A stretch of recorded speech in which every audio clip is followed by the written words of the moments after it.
We are now live.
Good morning, everyone. We will be just a couple of minutes.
Good morning.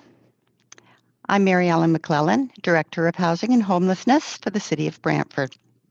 Thank you for joining us all here this morning for the 11th Annual Brantford Brant Housing Forum to celebrate National Housing Day. Before we begin, some virtual etiquette rules here. We'd like to see all your wonderful smiles, so if you could please share your video, we would really appreciate it. We will be muting everyone to minimize some background noise, and until we get to the question section at the end of the forum. At that point, you will be given additional instruction.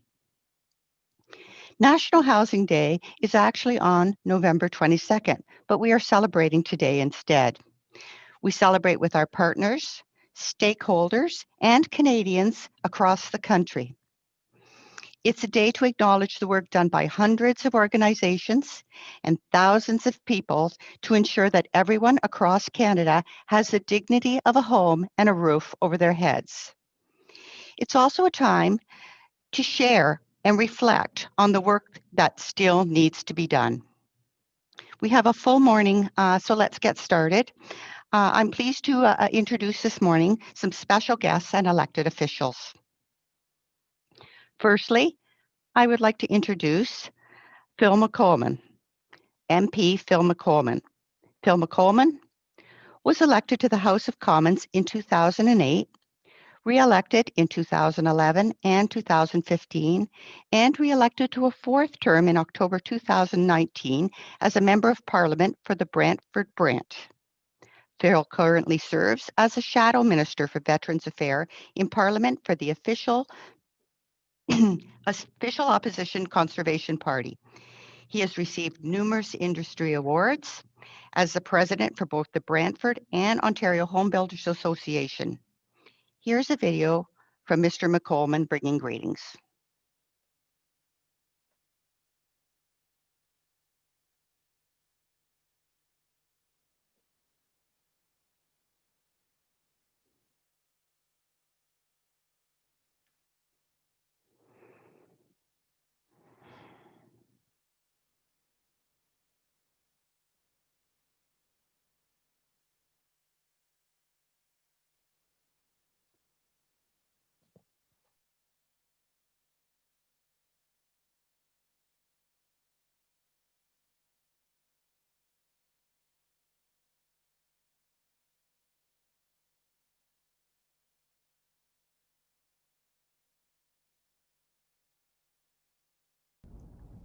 It's a great pleasure to join you today as the city and the county come together for the 11th Annual Housing Forum. Housing has been a huge concern of mine since I was first elected in 2008. I helped lead a charge for a housing strategy as early as 2008. It is good that the country is moving towards a solid strategy to help the most vulnerable in all communities across the country. Being involved with other civic organizations, I've helped on projects that help the truly needy. I'm also an advocate for choice. The choice of housing should be available to individuals at all economic levels. So I believe in portable subsidies, and I believe in the other parts of the puzzle that need to come together, not only with putting a roof over someone's head, but also giving them the supports they need to succeed in life. So thank you for inviting me to give this greeting today. I wish you a very good seminar today. I'm sorry I can't join you. And of course, in these unusual times, virtually, I hope you have a fantastic discussion.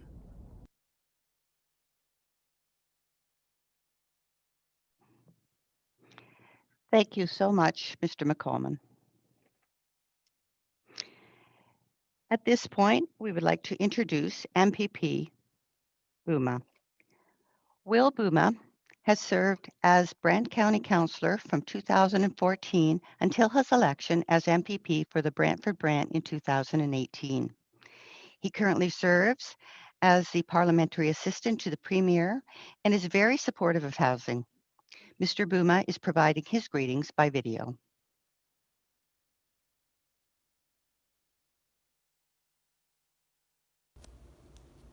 Hello everyone, if you don't know me, I'm Will Bauma, MPP for Brantford Brant, and it gives me absolutely great pleasure to welcome everyone to the 11th Annual Brantford Housing Forum.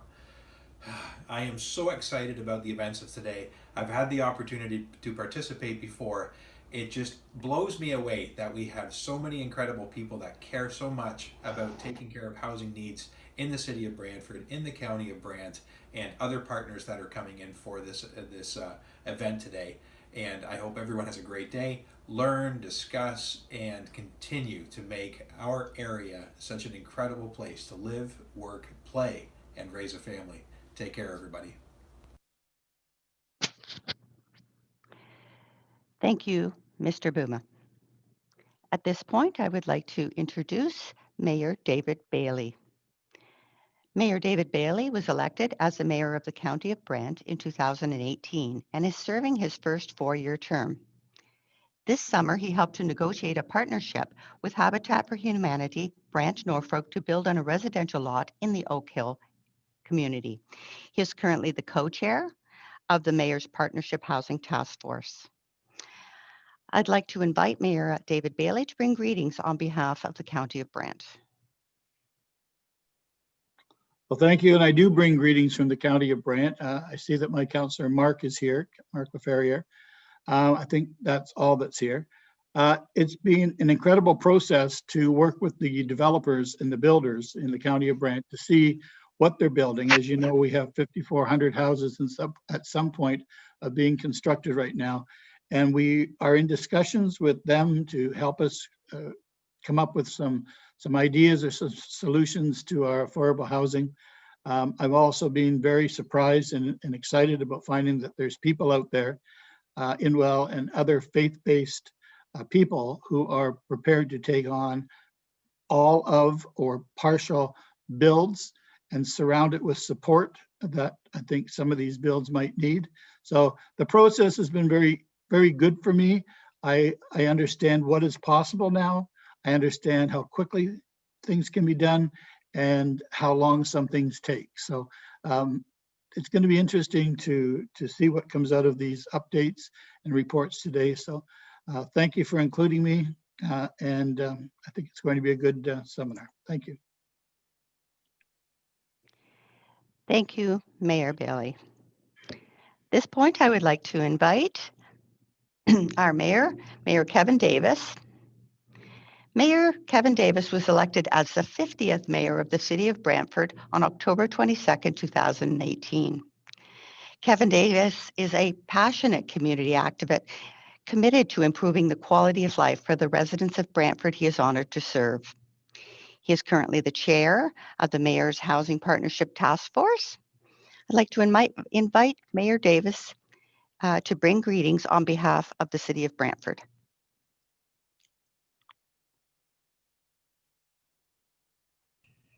There, I'm muted. Thank you very much, Mary Ellen. And first of all, I want to recognize Mary Ellen. Mary Ellen is our Director of Housing for both the program for both the city and the county of Brant. And Mary Ellen has a very interesting story. Talk about being devoted. Mary Ellen retired and felt that there was so much unfinished business that she felt so bad about that she came back, and we have her back with the city now. So I think we should all congratulate Mary Ellen. I'm going to apologize right off the bat because I'm probably not in the best of form today. We had a 7-hour meeting last night dealing with something important to housing, and that's the official plan, and which will be the key to, further housing occurring in our community. So normally I would have prepared a bunch of notes. So now I didn't have time to do that this morning because I slept in. And so you're going to get a stream of consciousness from this mayor, and I hope it'll be coherent. So settle in, here we go. Since I thought before I became mayor that I knew everything. And now I realized after 2 years, I knew pretty much nothing. And it's really interesting as mayor, how it's almost like there's a vast intelligence network across the city that, feeds information that flows to a mayor. And that's pretty typical of a mayor, if you're actively involved and do the things that you should be doing as a mayor. And so, one of the issues that I've really learned a lot about, which it has to do with housing. And, it's come through my understanding of housing and its importance really has come through, dealing with some of the social ills that plague our community, like many others across the country. None of us are, exempt from this. And, I think one thing I've really come to appreciate is how the common denominator with many of these problems is housing, and so, the importance, I've kind of really appreciate the importance of having stable housing, because if you're worried about where you're going to be staying tonight or next week or next month, or you're spending 80% of your income on housing, what energy and what resources do you have left to deal with, perhaps a mental health issue or finding a job?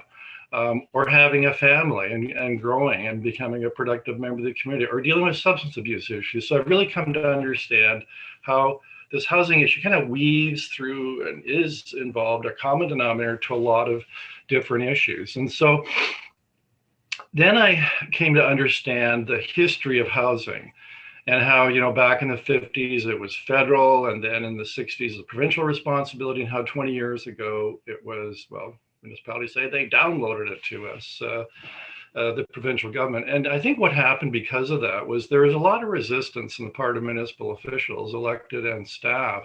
We've been given this task that we don't really want.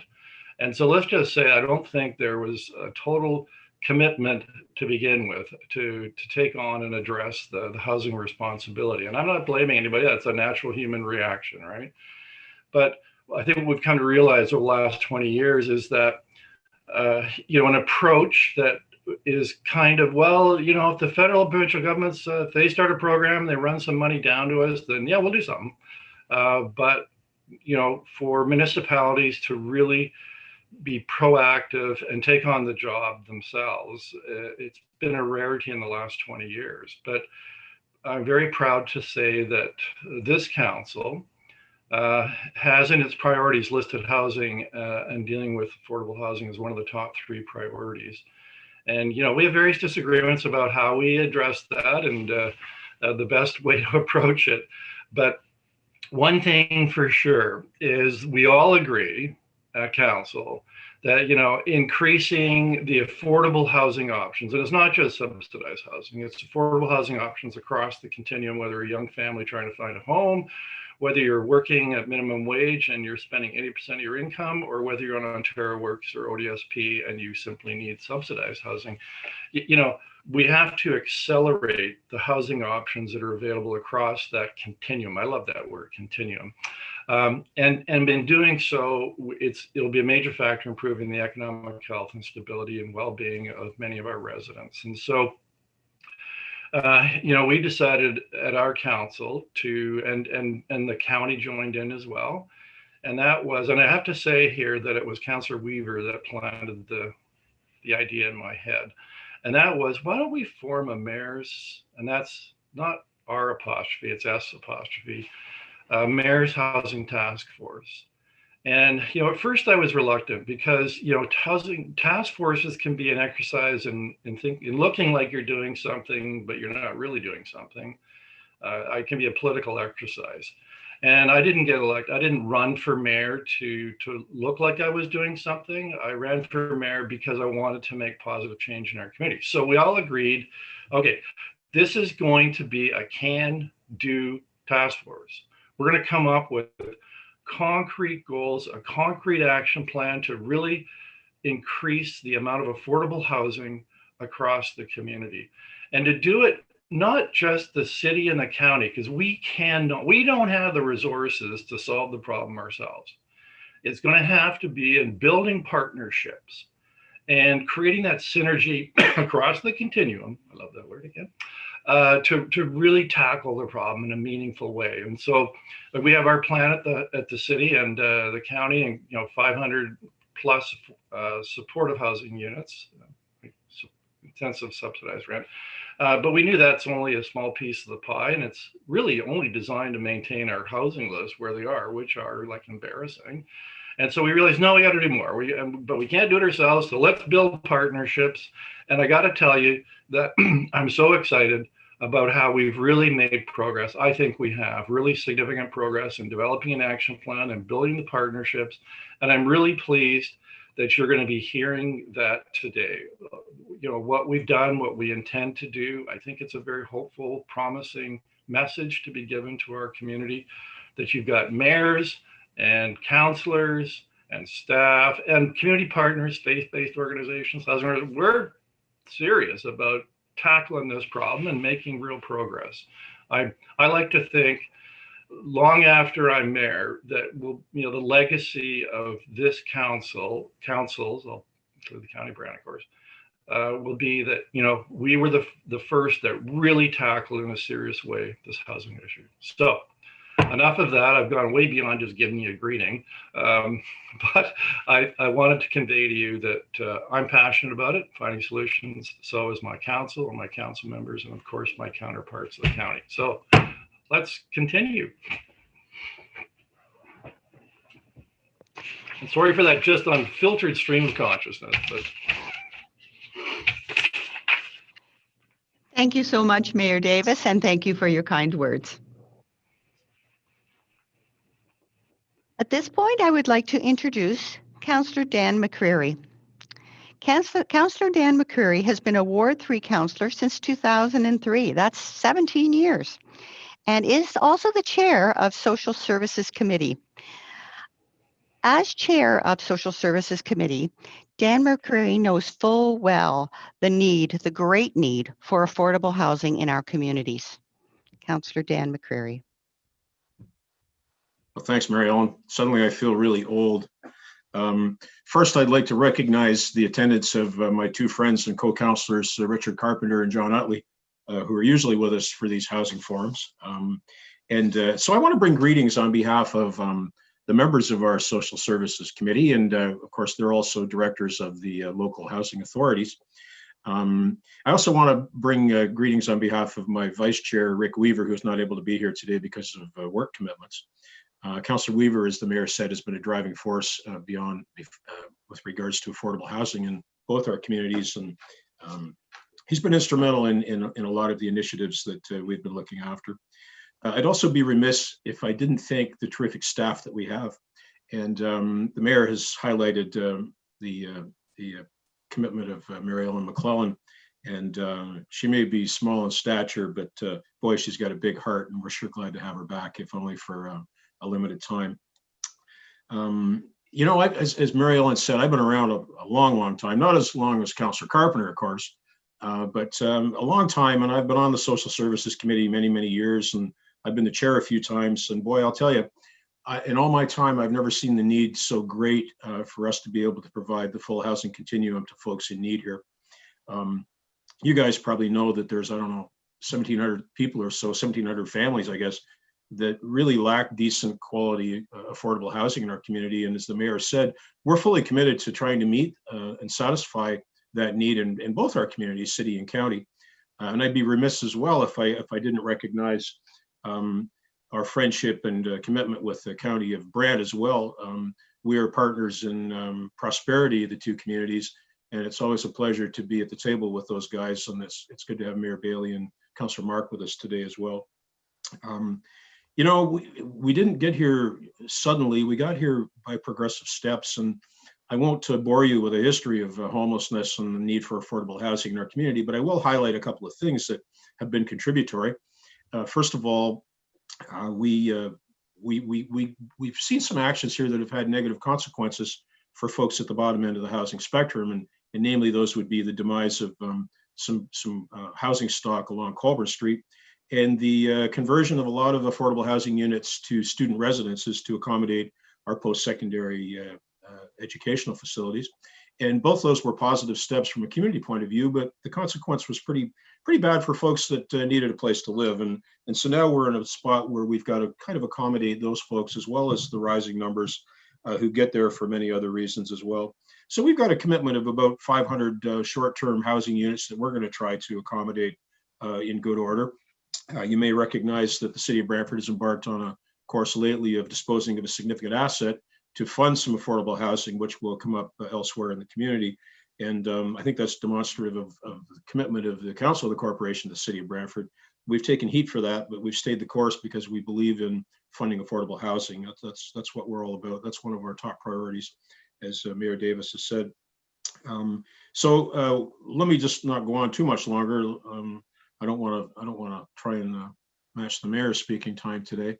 But I will say that I can't join you today. Lori and I have a family commitment out of town, and we're leaving in just a few minutes. And I want to thank Deb Schlichter in particular for accommodating me this morning and making sure I can be out of here by 9:30 so we can be in London by before 11 o'clock. So have a good day today, folks. Sorry I can't be with you. Enjoy, and again, let's keep the momentum going, and let's continue our commitment to housing in the corporation of the city of Brantford and the county of Brant. Okay, bye-bye. Thank you so much, Councillor McCreary. At this point, I would like to introduce Deb Schlichter to provide an update on our social housing presentation. Deb has a long history in affordable housing. She joined us in June of this year, but has over 30 years of experience in both the affordable and supportive housing industry. I'll turn it over to Deb. Thank you, Mary Ellen.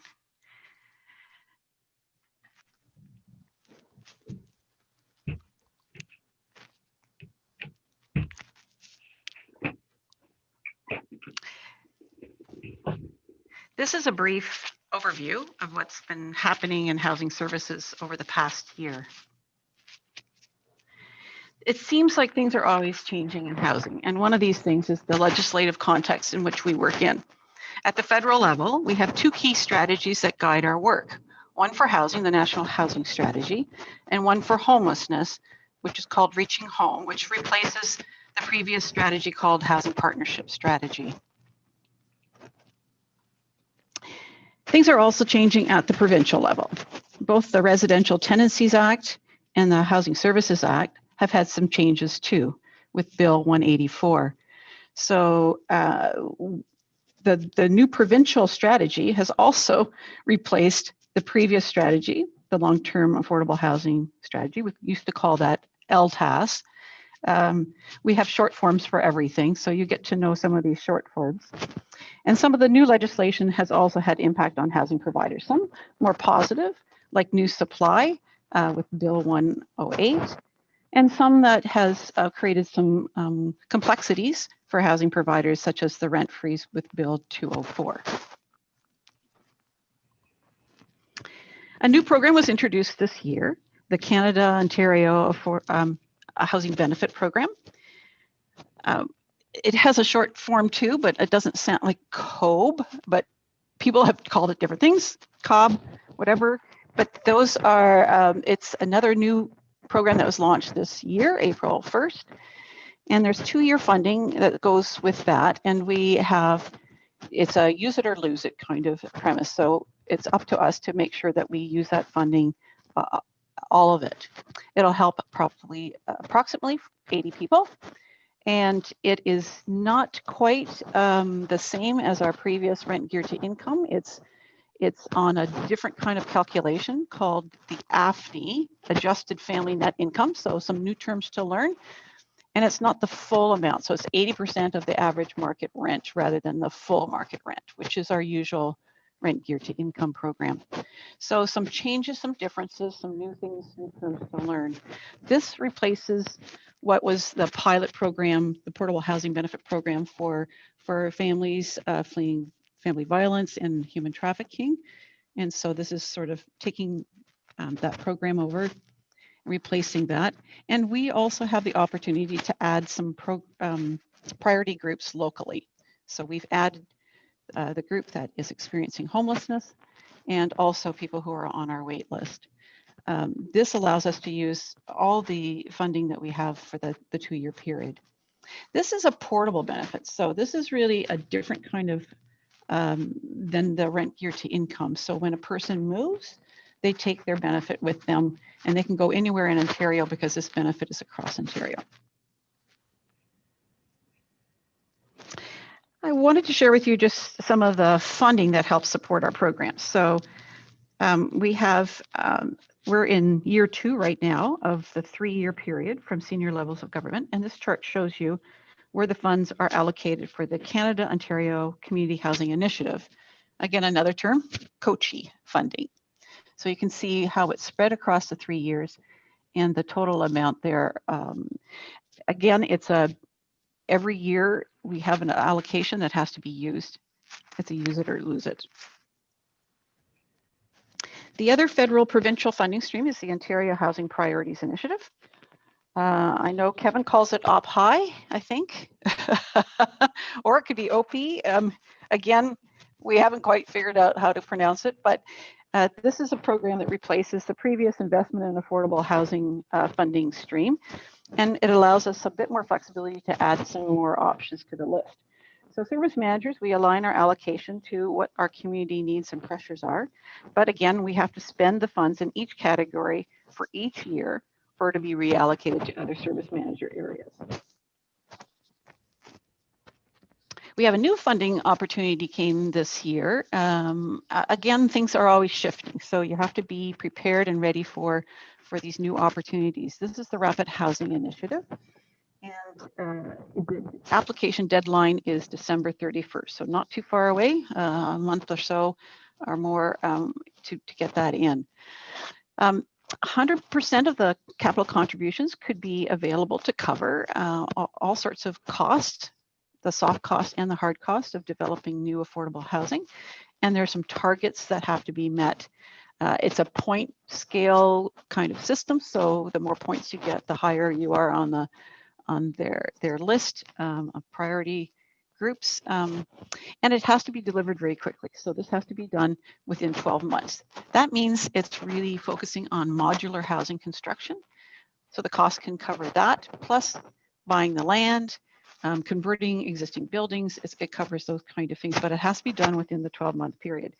It's very exciting, but the tight timeline means that we have to really do things a little bit differently. And this is where partnerships become critical.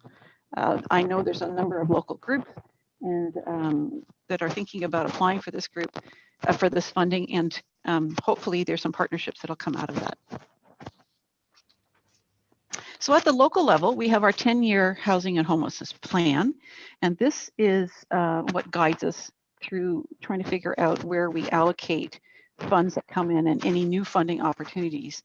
This is a refresh. In our 5th year was 2019. We did a refresh, and now we have 6 broad new goals that encompass the previous goals. So increasing and preserving affordable housing options, you're hearing a lot about that. Providing holistic prevention and support services, strengthening collaboration and coordination, strengthening partnerships and collaboration with Indigenous service providers, improving systems, planning and measurement, and reducing chronic homelessness are the 6 goal areas. I want to share with you a couple of the things that are underway and have been completed around new development. So here's a picture of Marlene Ave apartment. And this is supportive housing through the Home for Good funds. And there are 30 units there completed this year, and occupancy was in June of this year. So this is an exciting new venture. There are some things that we are learning along the way, and you will be hearing more about some of those changes that are coming.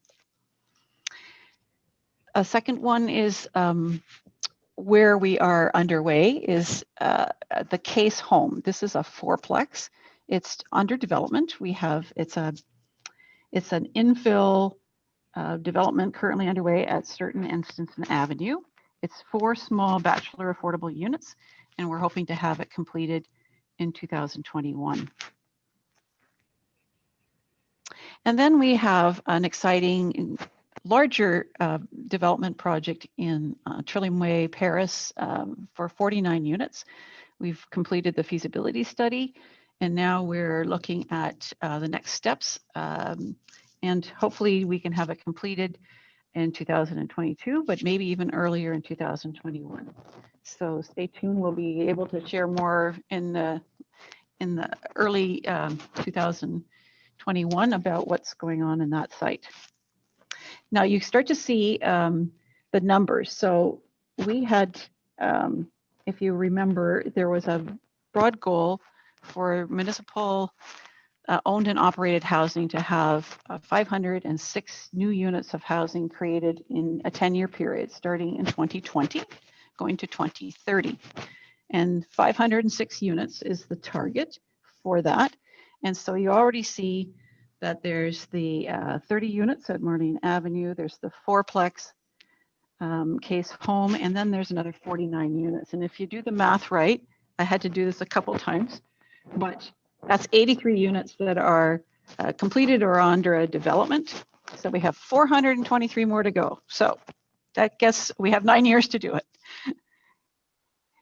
Now I just want to give you a quick summary of sort of a year in review, some of the stats and numbers that we are able to collect and report back to the community.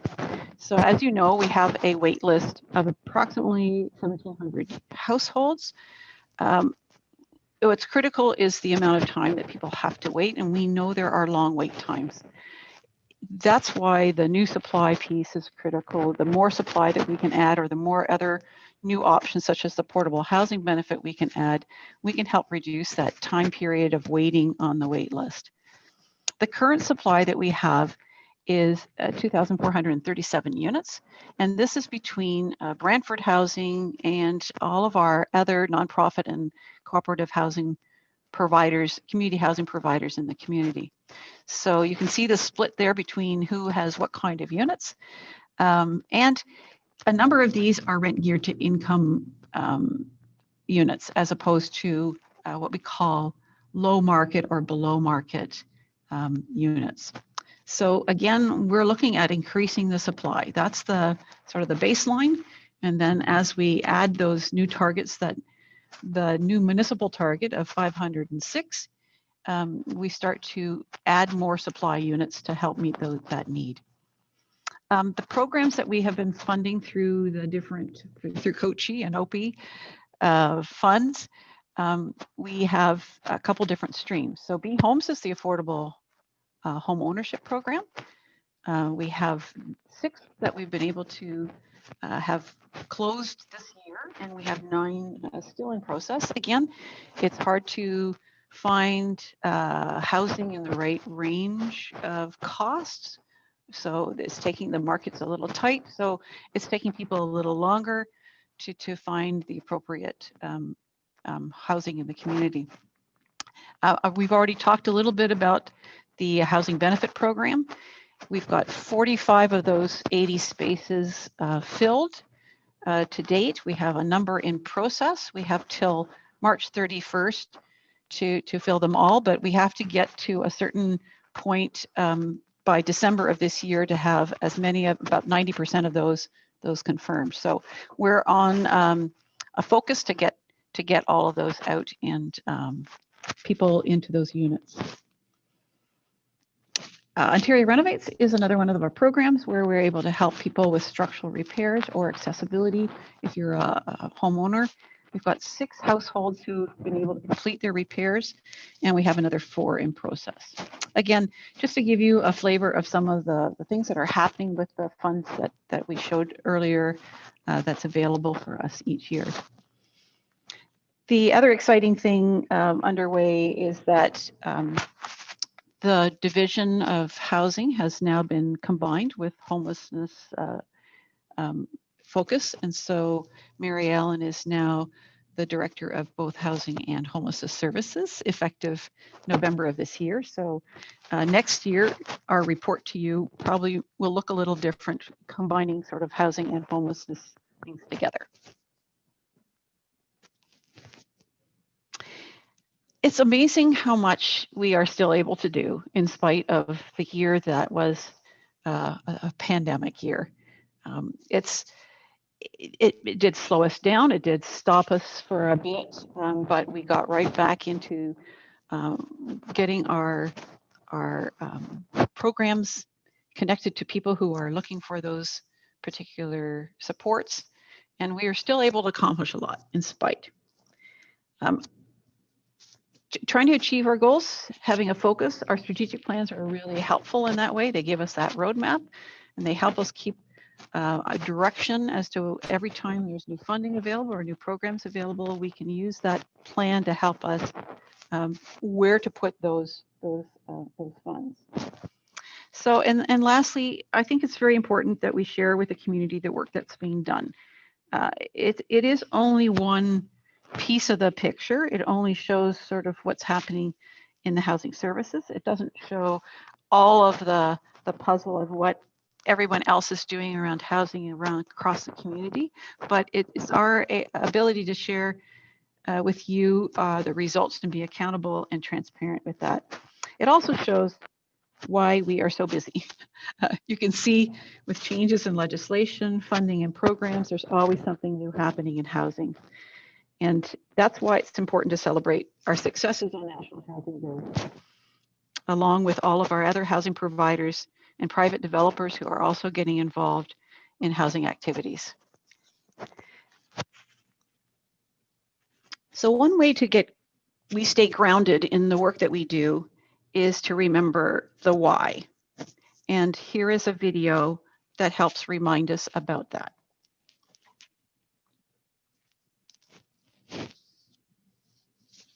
There's families hanging together by a thread that, you know, they can barely get by. And the housing would help them so much.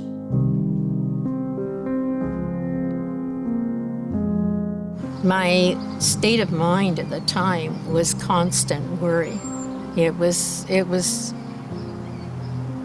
when you're used to being able to take care of yourself and not worry about that, and all of a sudden your life changes, it's very, very stressful. And it's like a very anxiety, a depression, you could say. You know, you didn't plan on being in this situation. A senior on basic pensions receives just over $1,600 in income per month. The average advertised one-bedroom rent in Brantford is around $1,200, leaving about $13 a day for food, bills, medical, and transportation costs. It's one of those things that you don't understand unless you've actually experienced it. I was getting by, but barely getting by. And it's like that all over. And it's almost like it's hidden.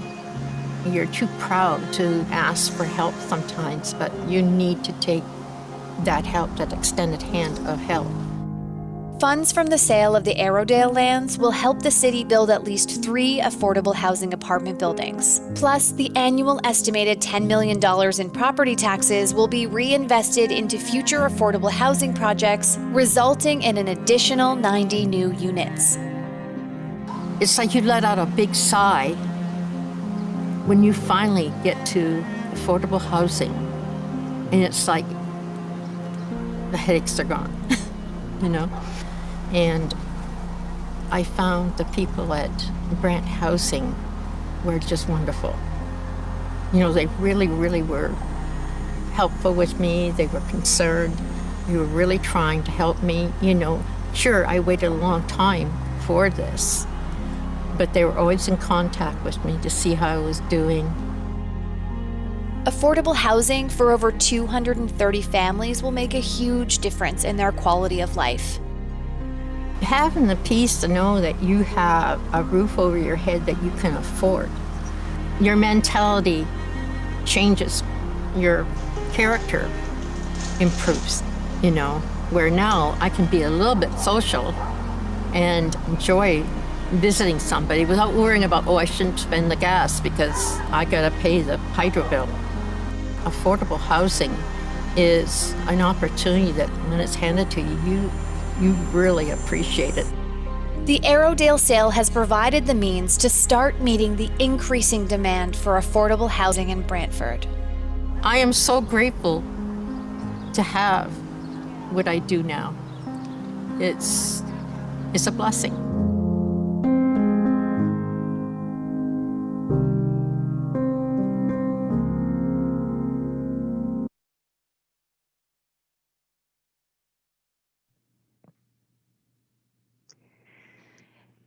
Thank you very much, Deb. And thank you for sharing that video. The video really grounds us and really tells us why we want to work in this industry. Such a big need. Thank you.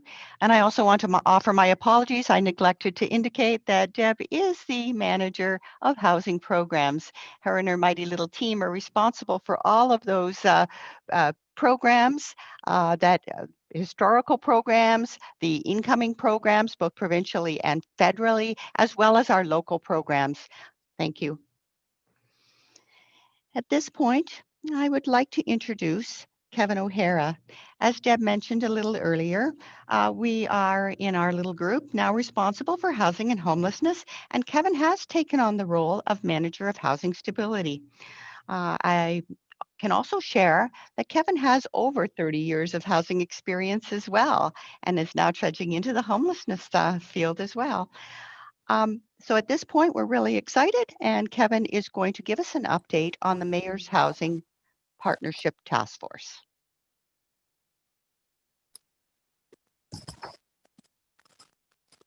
Well, thank you, Mary Ellen, and hello, everyone. It's great to see everybody. It's a great thing about these Zoom meetings is I can see everybody on the screen. It's almost like romper room. I don't know if you're old enough for that, but I am. And it's really great to see everybody, the mayors. Thank you for your comments. Councillor Carpenter, Councillor McCreary, Councillor Carpenter, all of the councillors that are here and all of the guests. Wonderful to see you. So my role today, yes, is to give you an update on the Mayor's Housing Partnerships Task Force. And we'll move forward here into the background. I did start the new role this month, and so thank you to everybody that's helped supported me here. We are actually in a little pod here together at the office, separated well, and I was thinking that between the few of us here, we have about 100 years experience in housing. So I hope I know what I'm talking about when I go through the presentation today. But it's great to be here with you today. So the Mayor's Housing Partnerships Task Force, it started a year ago. It was approved. The council approved the creation of the task force. And so the goal, of course, and I think the mayors have talked about this as well, and Councillor McCreary, is to build partnerships to create more housing options more quickly across the housing continuum.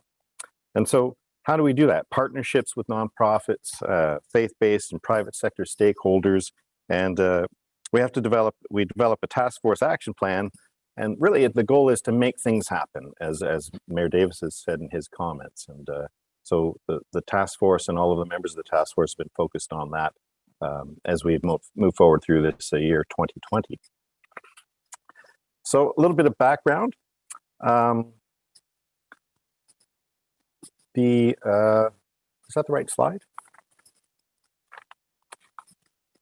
Oh, yes, it is. I have a different slide, but it looks different. It's the same slide, but it looks different on my printout. Sorry, everybody. So in March 2020, that's the fun of these presentations, the project teams were established to address the various approved deliverables for the task force.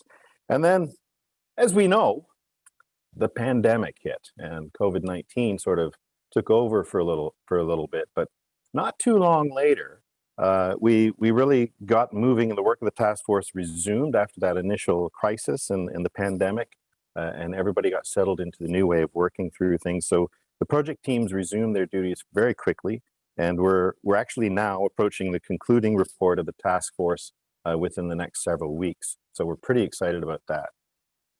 And there's a little graphic there about the housing continuum, and that's what threw me off, because I think we added that just rather late last minute, and I think I asked for that actually, so I'm not sure why I didn't remember that. So that's great, thanks. So onto the guiding principles of the task force, pretty important here. You know, really, it's a shared responsibility, and again, I know Mayor Davis talked a little bit about this. Housing is really interconnected. There's a lot of pieces, there's a lot of things involved. It's the whole housing continuum that we talked about. And really, I think summing it up in the phrase of our community thrives when everyone has a home is kind of what we're focused on. It's about everyone having a home across the housing continuum, getting into housing, whether it's supportive or transitional, into regular housing that's affordable, into market rent housing, and even affordable home ownership. It's something that we concentrate on across the housing spectrum here. So we want to enhance the efforts and be inclusive to help engage and inspire current and future partners. That's one of the guiding principles, and it's really key. As the mayor said, we really want partnerships to help develop the affordable housing that's needed. And then funding, of course, show me the money. We need the funds and to be able to build this stock. But the important thing is we can build things in a way that they can sustain themselves, and we want mixed and integrated income communities. So it's all mixes of incomes in the housing that we plan to build, and that way we build affordable housing, but we also have mixed communities, and we're not warehousing folks in different communities. So on to the membership of the the Mayor's Housing Partnerships Task Force, and I'm not going to read everybody's names, so we'll just leave the slide up for a bit. But I want to say, you know, a very big thank you to all of the task force members. A lot of them are involved on the project teams as well, and their commitment to this effort, and the mayors and the councillors and the MPP and the MP and everyone that's on the task force. A big thank you to all of you for participating despite the challenges of the COVID-19 year. It's just been great to have you committed so much to providing more affordable housing. So on to the project teams. Well, we've got a few project teams that have been working pretty diligently over the summer and the fall. And the first one that we're talking about here is the Inventories and Mapping Project Team. So I actually chair that team just by default.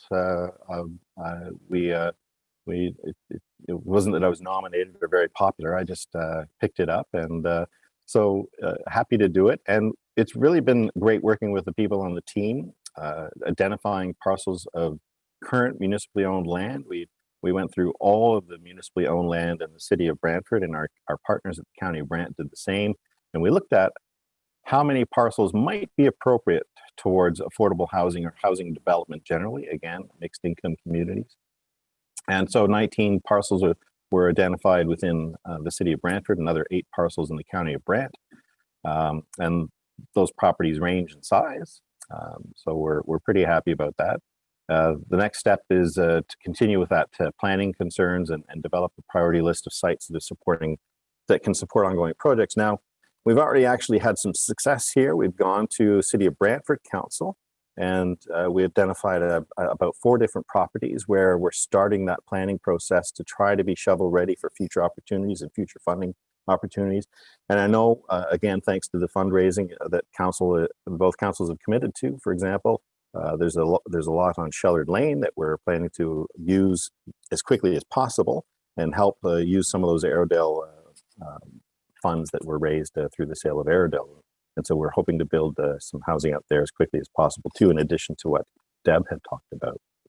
So that's really exciting. We're happy to have done that with the mapping team. And the next couple of slides show the maps. Now, I'm not sure they're going to show up that well, but maybe everybody at home can zoom in on Zoom.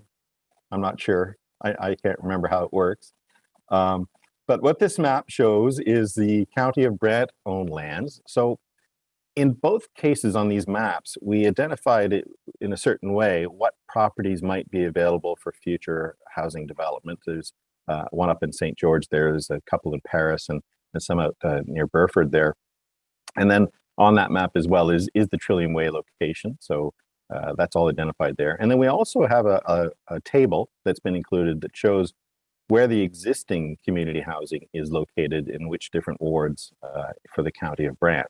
So, and then the next map is even harder to see, but maybe again you can zoom in. I'm not sure if people can zoom in. I hope so. But this is the potential new affordable housing sites are also located here. They're sort of in a plain box. They're not in a shaded box. And so all of the shaded boxes or color boxes are different sorts of community housing that is already in place. And again, we have a table on here that shows that percentage of which different wards those existing community housing locations are, and as well as a legend that shows what sort of services are nearby the potential sites that we've mapped out here. And that informs us as to what community services are around that particular property and how ideal it might be to locate folks in again, a mixed income community. So we're pretty excited about that as a mapping team. And we're really looking forward not only to working through the planning process for some of these sites and the Trillium Way site in the county, of course, but we're excited too to work with our planning partners as they work through the new official plan. And thank you to the mayor and councillors for that marathon session last night. We hope that for housing's sake, that the new official plan will help us in future years with that sorts of development. And then lastly, when it comes to, and this is sort of a joint effort, so with the next project team that I'll mention in a minute, but with the mapping team, we really wanted a social media campaign to get out there. Again, the year of COVID, how do we get the word out to people about that we want people in the community to come forward?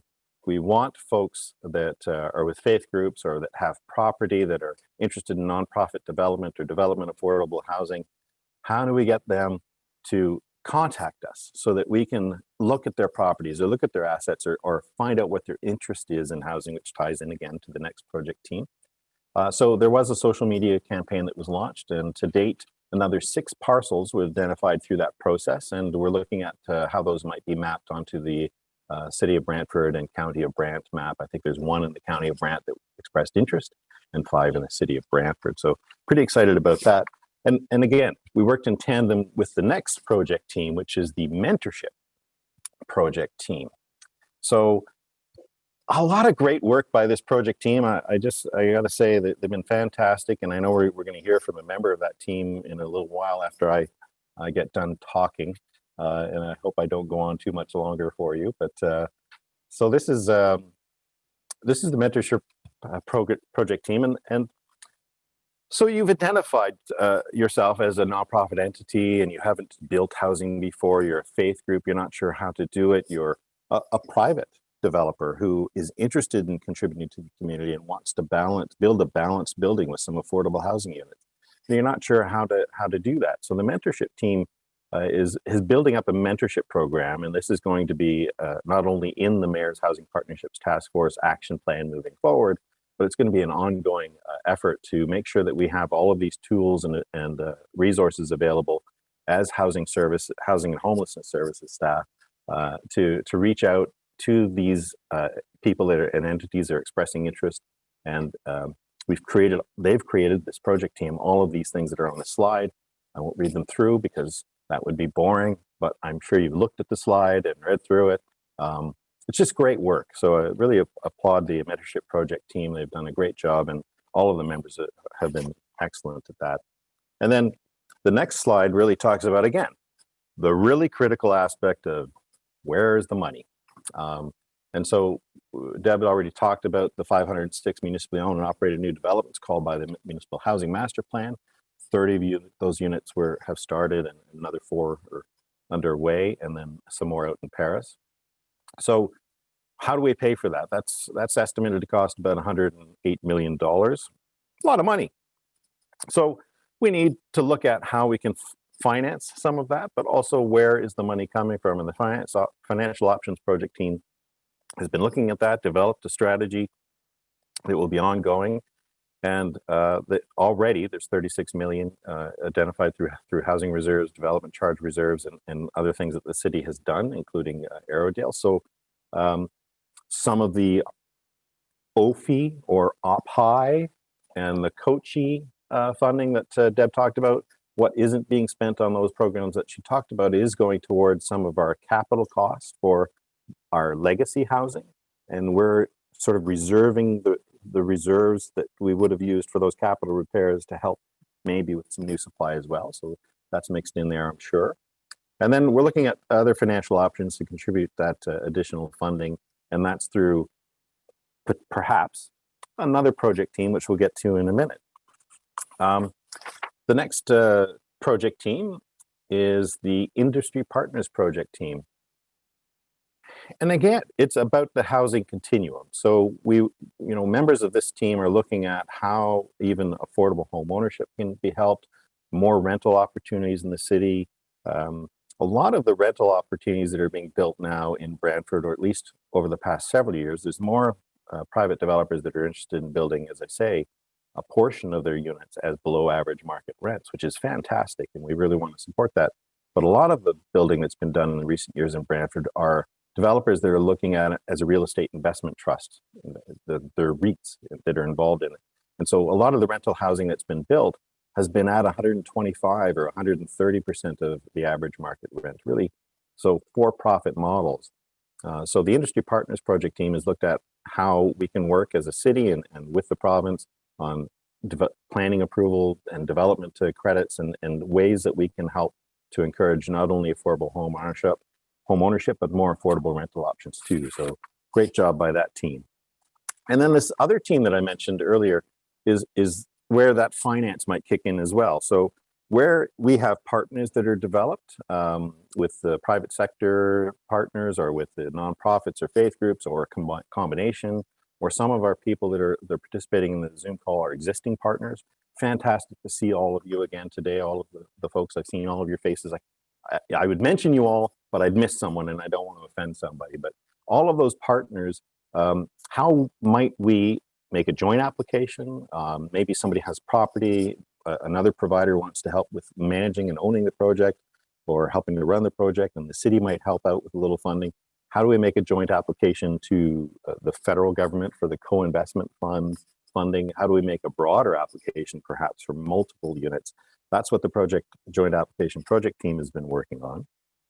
And again, this is something that's going to be in the action plan and the final report of the Mayor's Housing Partnerships Task Force. So great job by the Joint Application Project team. Thanks very much.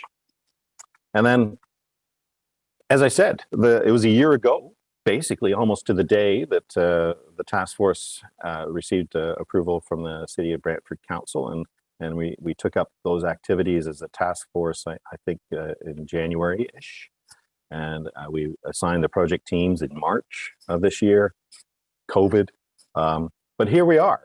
It's November, and a year later from when the project, the task force was approved, and we're coming into the home stretch. So in the coming weeks, there's going to be another meeting of the task force, and the final reports will be prepared and ready for approval, hopefully by both the County of Brant Council and the City of Brantford Council in early 2021. So that's my overview of the housing partnerships, Mayor's Housing Partnerships task force. That's what it is. Yes, getting all tongue-tied now because I've talked too long. So I'll turn it back over to Mary Ellen, and thank you all for listening. Thank you very much, Kevin. And Kevin is moved into the role of a manager of housing stability, and we hope to hear from Kevin next year, same time, same place, on the lofty goal of reducing and ending homelessness in our communities. Thank you, Kevin. So at this point, I would like to introduce one of our community partners, Lauriane Gagne. Lauriane is the CEO for Victoria Park Community Homes and is an extremely passionate advocate for affordable housing. She was recently presented with the Sybil Frenette Award for Housing Excellence at the recent Ontario Nonprofit Housing Association virtual conference in November of this year. Lauriane is the chair of the mentoring program team of the Mayor's Housing Partnership Task Force. Lauriane?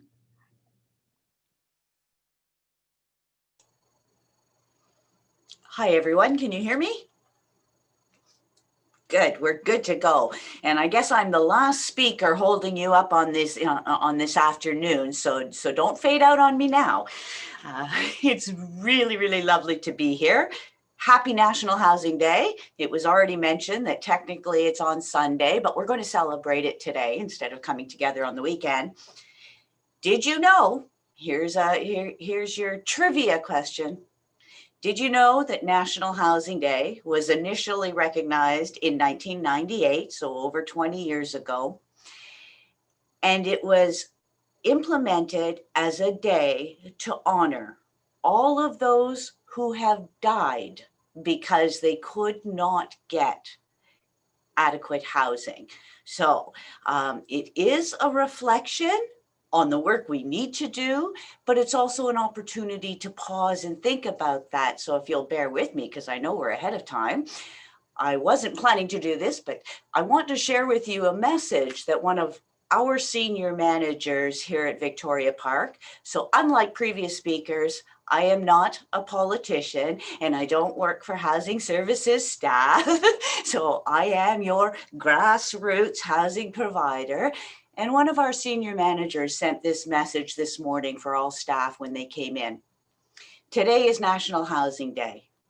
It is a day marked by municipal service managers, but I think it is really important that we also acknowledge it internally, especially this year, because we provide quality, affordable housing that impacts people's lives, and we do it whether there's a pandemic or not.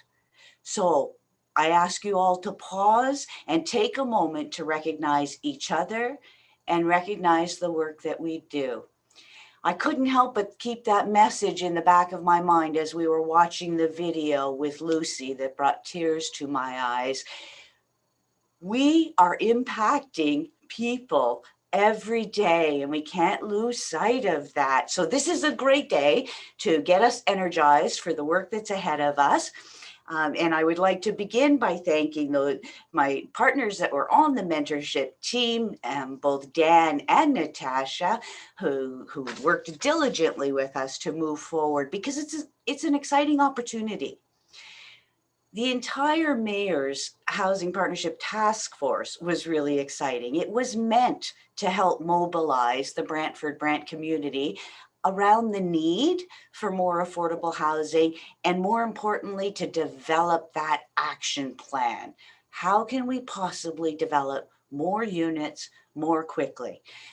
Thank you to Mayor Davis, who mentioned that housing is the common denominator, and glad to see that's one of the top 3 priorities.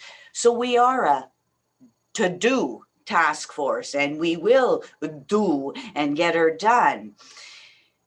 One of the really exciting outcomes from this task force was this mentorship concept.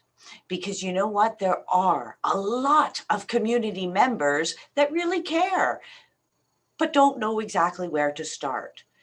Let's link them with those that do. There are those in the community that have experience and have skills. There are others who have the caring and an idea. Let's put the 2 together and see what we come out with in the end, because I know it can be something great. Part of our way to help do that was to create a survey to say, which of those are you? Are you the ones with the skills and experience and you want to share that with others? Or are you someone with potential land, concern for the community, you just want to know how you can help? Fill out that survey and tell us who you are. So I challenge everybody on this call, if you haven't gone to the website yet and completed your survey, please do so. Get yourself in there and in the mix. This will help us develop the opportunities to bring mentors and mentees together. I've been saying for the last 5 years that this is the new era of collaboration in housing. We've known for a while government funding is stretched. We have to do more with less. That's always a challenge. The only way we can do that is if we collaborate and work together. We're starting to see some really exciting results. So I encourage the community in Brantford Brant to come together, fill out that survey. Let's link people up. All you need is an idea and a conversation. If you have a thought about it, start the conversation. You never know where it's going to lead down the road. I could share stories, and in fact, I will with one of our partners. It was over 2 years ago, Victoria Park and Hamilton East Kiwanis, 2 nonprofits, our own missions, our own goals, doing our own things. And we got talking about land availability and said, what if we could access some bigger sites to get some economies of scale? But there are economies of scale, pardon me. But we can't do that on our own. What if we partner together? What would that look like? How would we do that? As you can see, it just starts with questions. We didn't have any of the answers. It just starts with questions and an idea. 2 years later, we are now starting a development of 367 affordable housing units that will be constructed by 2025, right in time for my retirement. So start the conversation. If you have an idea, contact the wonderful people with all the experience that we're already speaking from housing services, and they can then connect you. Together, we can make a difference. So please let this be our call to action and see what 2020 holds. Thanks all.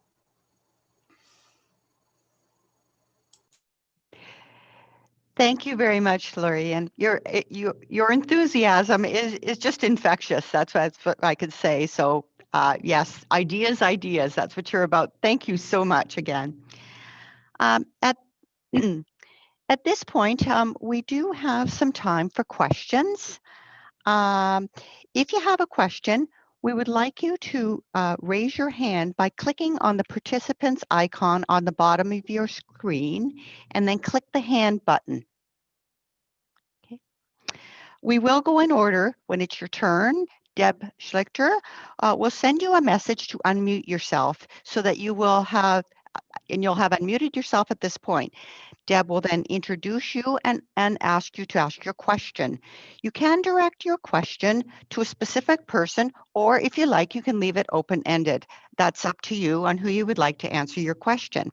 So I'm hoping we have lots of good questions, and I'll go to Deb for the first question. Our first question is from Linda Hunt. And Linda, I hope you can unmute yourself and ask your question if you have somebody specifically you'd like to talk to. Well, I guess this is actually directed at housing services. So my interest is in accessible, affordable housing. So you've mentioned that there are 1,700 people on the wait list. I'm wondering what portion of that wait list are people waiting for an accessible unit?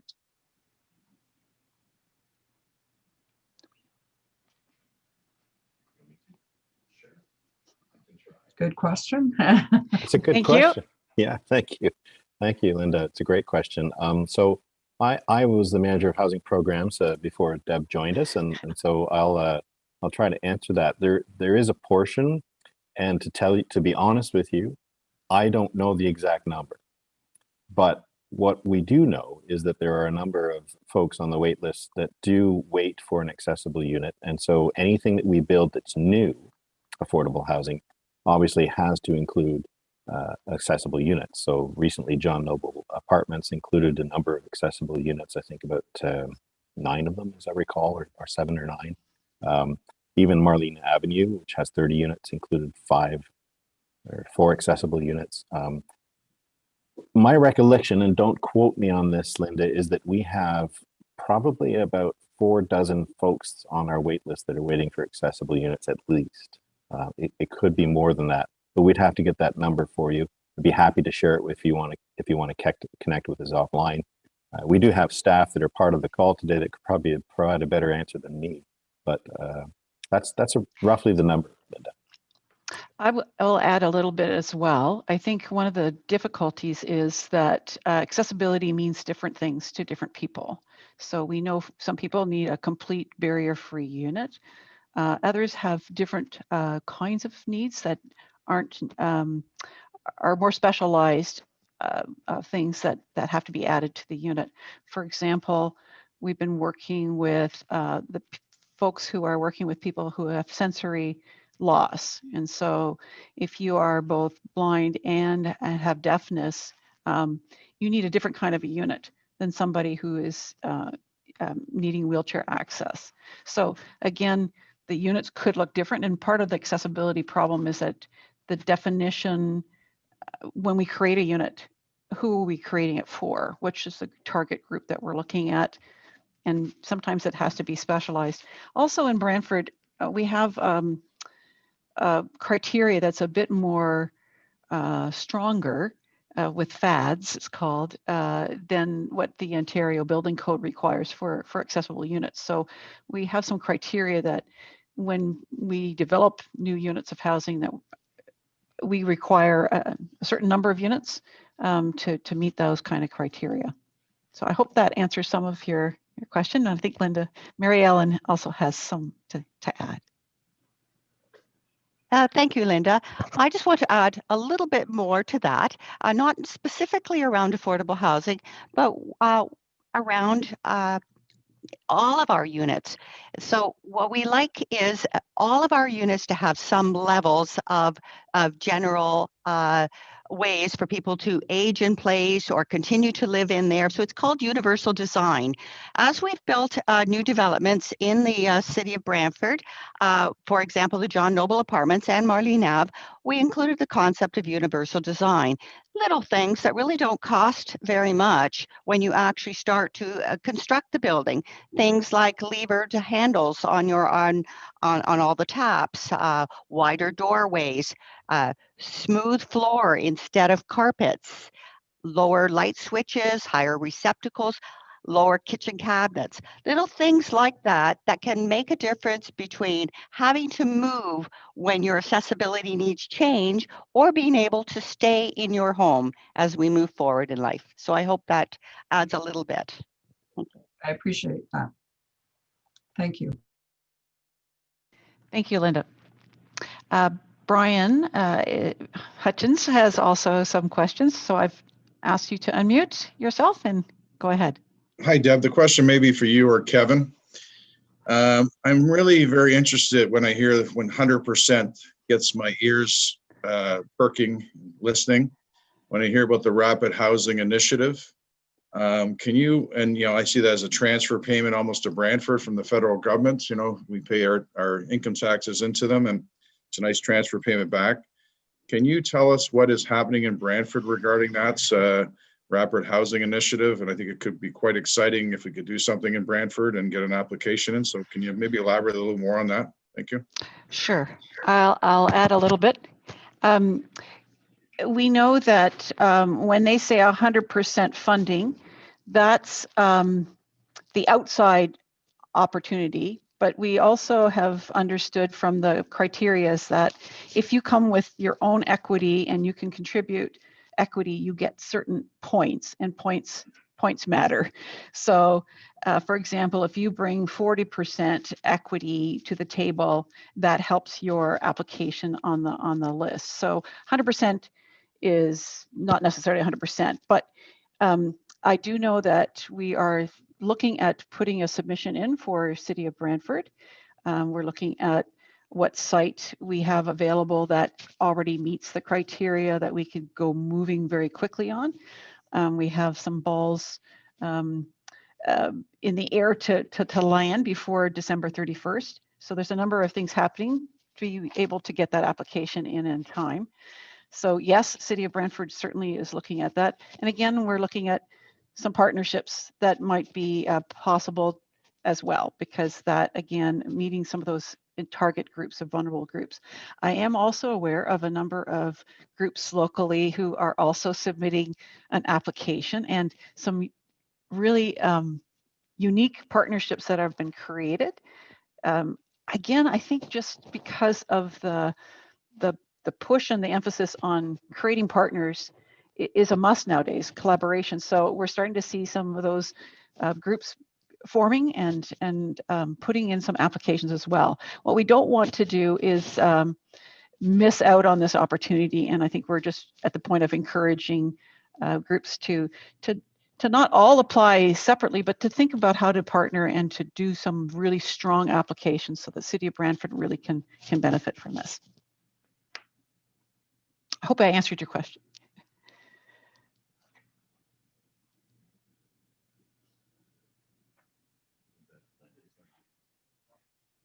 Sorry, you have to unmute yourself, sorry.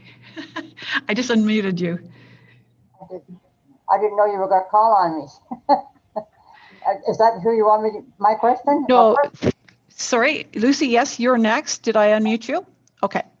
Well, sorry, Brian is trying to respond, I think. And okay.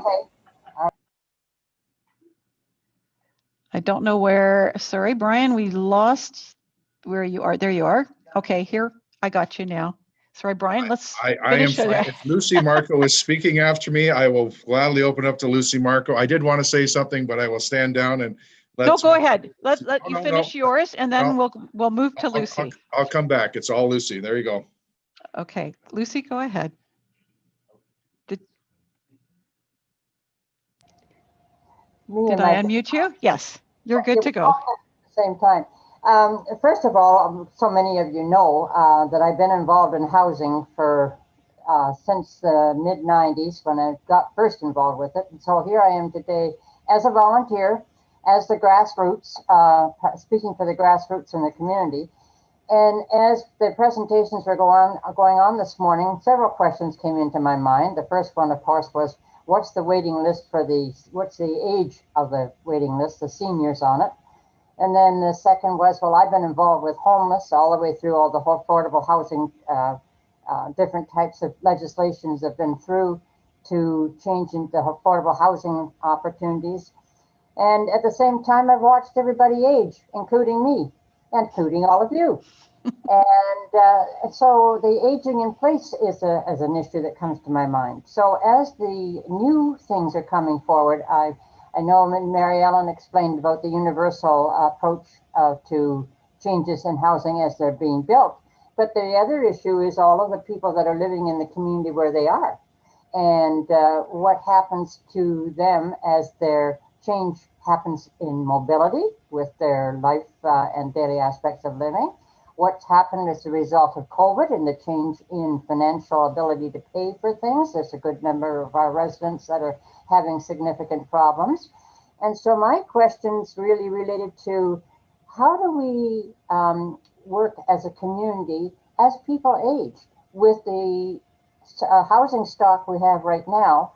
We've got good planning in place for anything that we're going to build in the future. How are we reacting for the people that are living wherever they are living now? So there's my loaded question. And I don't know who's going to answer it, or several people answer it. I think we're going to try, a few different people are probably going to chime in. I'll start with some ideas of things, and then I'll let others also contribute. One of the trends have been to look at ways to help people stay in their homes. So again, I realize in the past, the model was when you reach a point where you need more services, you have to move somewhere else. The idea of keeping in your own home and staying in your home as long as you can is what the current emphasis is. Can we surround people with the type of supports that they need? And can we make that possible so that people don't have to move? So can we create units, like Mary Ellen said, already from the start, that are adaptable to meeting people's needs as they grow or change? And also the affordability piece. This whole idea about a portable benefit allows people to stay where they are and use the benefit for their actual location. They don't have to move, go on a wait list and move to another location. They can stay where they are, and that portable benefit will help them with the affordability piece. So there's a number of ways. It's sort of rethinking how we do things so that people don't have to move necessarily from where they're comfortable, where their connections are, where their community building is, that they can stay as long as they are able in the same location. But you're right, there are times where people reach a point where they need a much different level of support and long-term care. But again, we're trying as much as possible with supportive housing, those kind of things where you bring in the right supports so that people don't have to necessarily move to that level of care as quickly. So you stretch out the time. So that happens later and later in life, perhaps when you really need that level of care. So I'll stop there, and if anybody else wants to say anything. Mary Ellen? Okay. Thank you, Lucy. I'd like to add just a little tad to that. And I appreciate, yes, we've talked about going forward, what new development looks like, how accessible and universally designed it will be to allow people to remain in their homes and as they age or as their physical needs change.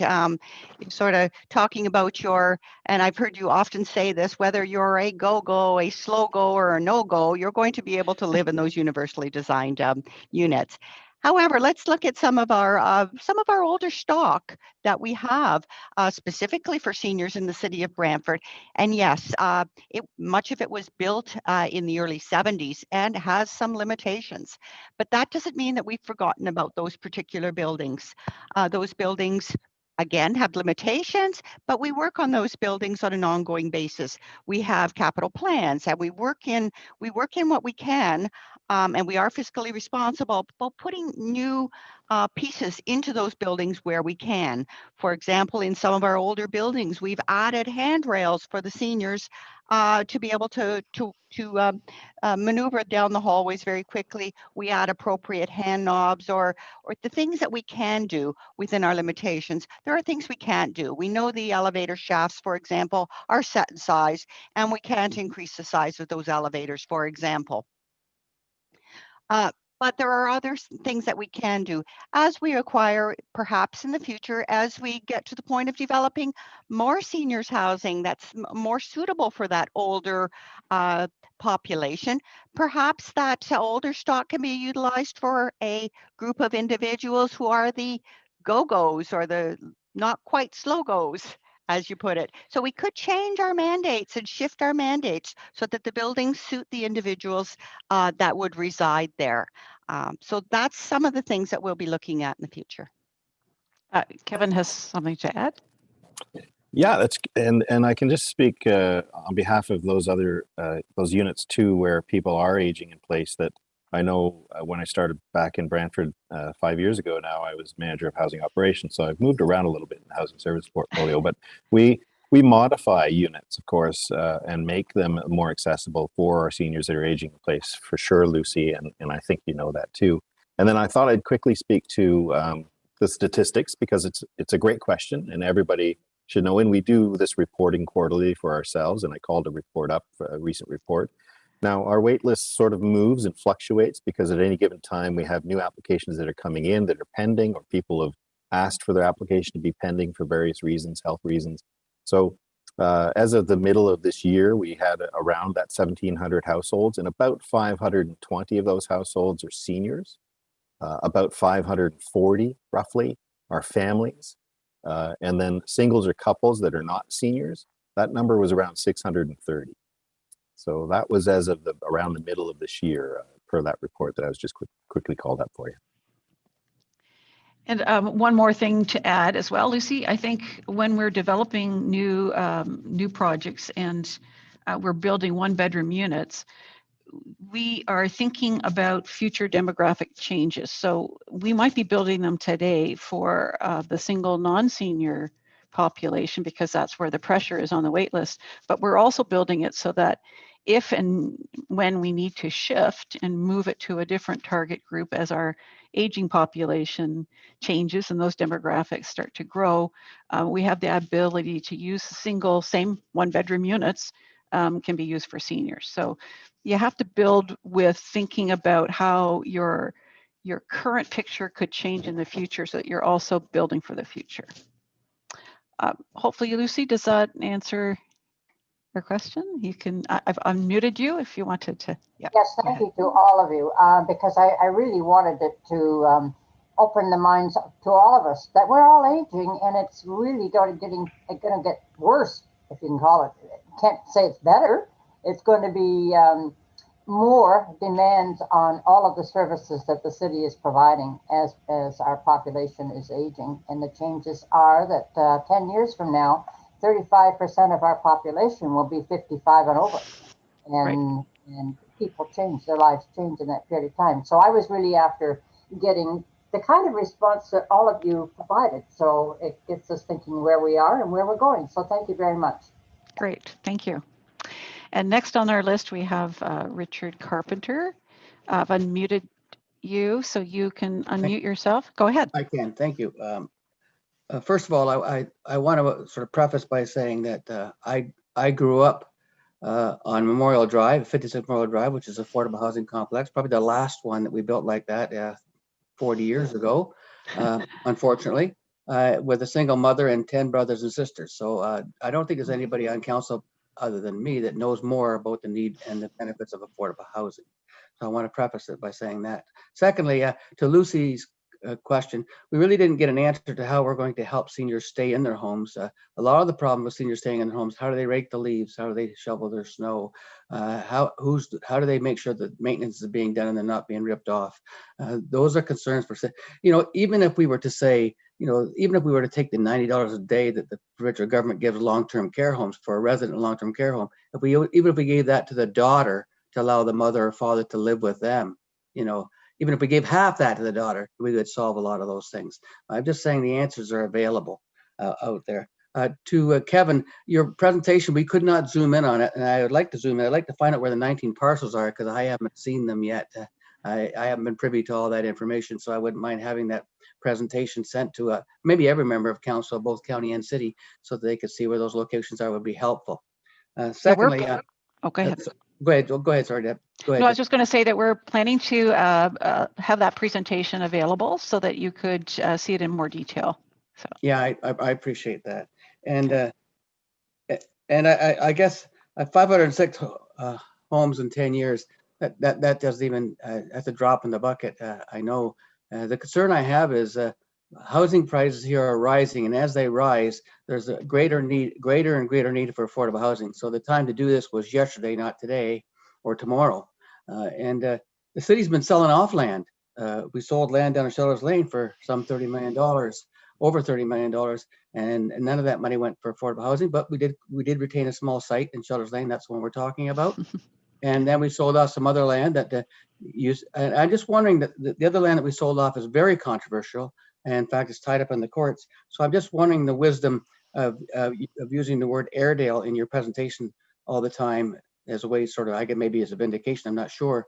But I don't know why we would want to poke the opposition to this and pit.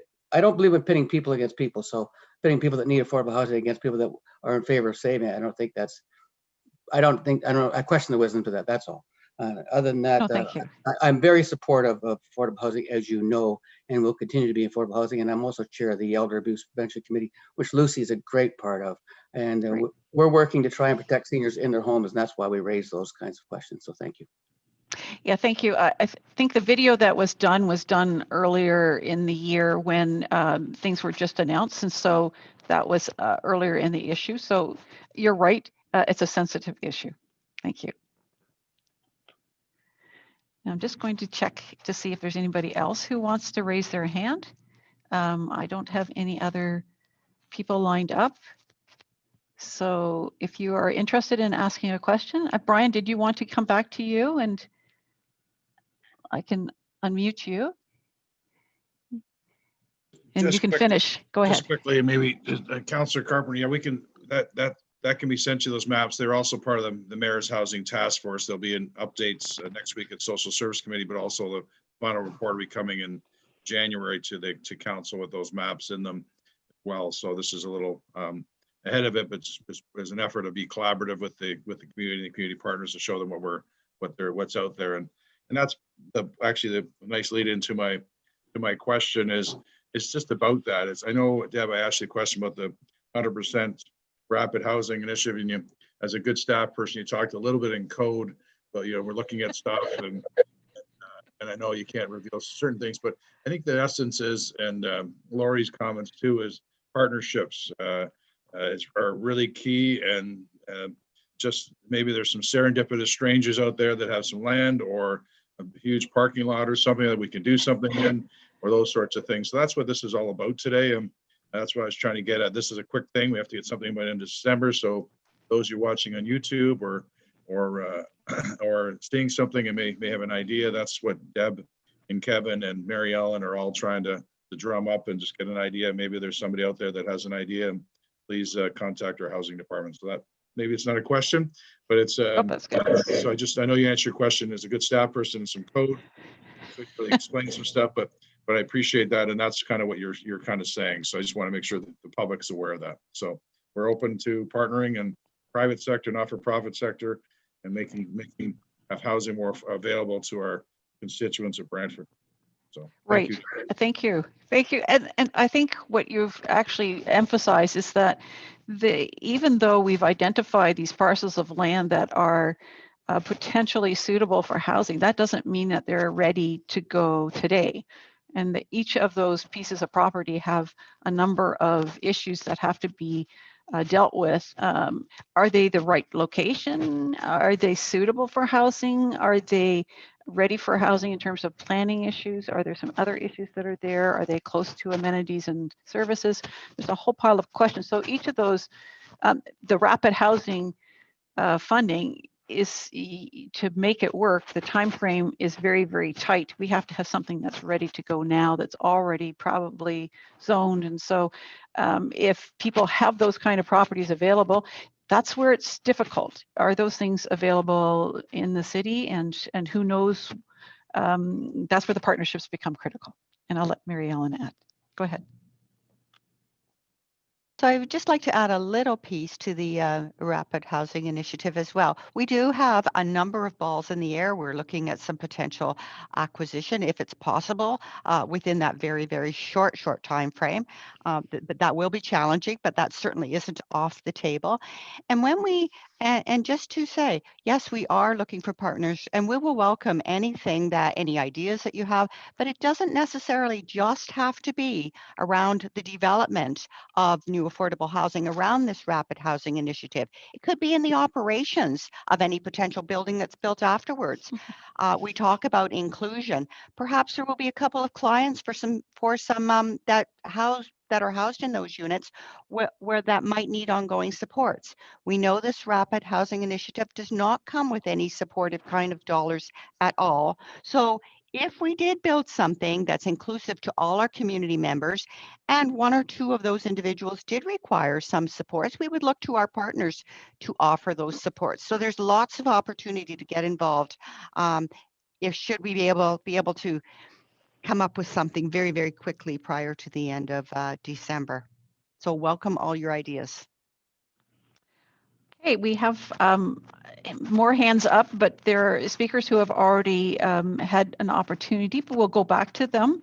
I just want to make sure if you are, Lucy and Richard, you have your hand up. I don't know if that's because it's still up from last time or you have another question. So I'll go back to Lucy and I'll unmute you so that you can, if there's an additional question you have, go ahead. You have to unmute yourself.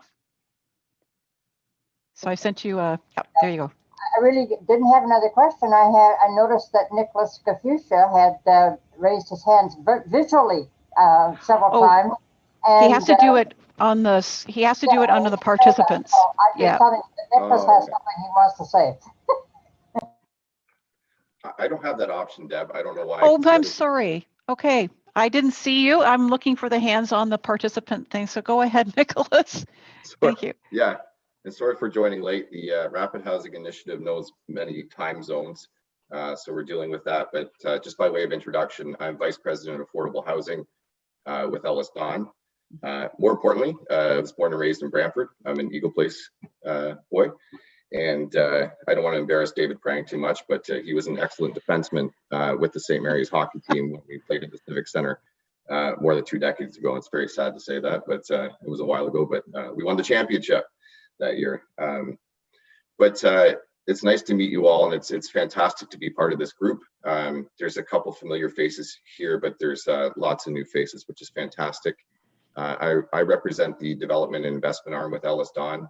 Very interested in affordable housing. I think many know, working with Lori Ann on a project in Hamilton, which is just, it's fantastic. And we're learning so much as a company.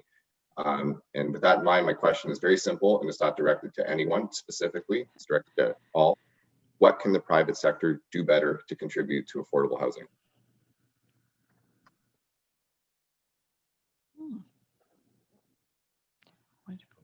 Go ahead. I guess we're doing just fine then. No. We've got a couple of people going to respond. I think Kevin's going to go first. Great to see you again, Nick, and thank you for the question. I think really what I mentioned it a little bit, I think during the Mayor's Housing Partnerships Task Force comment is and what we're really excited about in Brantford is we do have more private sector developers that are looking for building a component of new rental housing that could be at the below average market rent levels and in that affordability level where perhaps the Canada Ontario housing benefit could be layered onto it to make it even deeply affordable for a number of people. You get that mixed income sort of opportunity. So there's rentals that are at 130% of market rent in a building, but also perhaps a number that are 110%, and then maybe 20 or even less that are at 80 or percent or less of average market rents that are set by CMHC.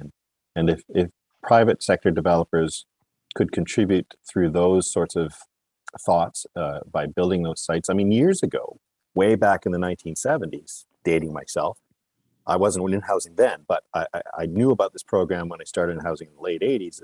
There was the Ontario Rental Construction Loan Program, and that created, and we have them in Brantford still, some of them are still sort of participating in the rent supplements. But in order to get that construction loan at a lower level, similar to what the co-investment fund is doing, that provider of rental housing had to provide a certain number of units as rent supplement units.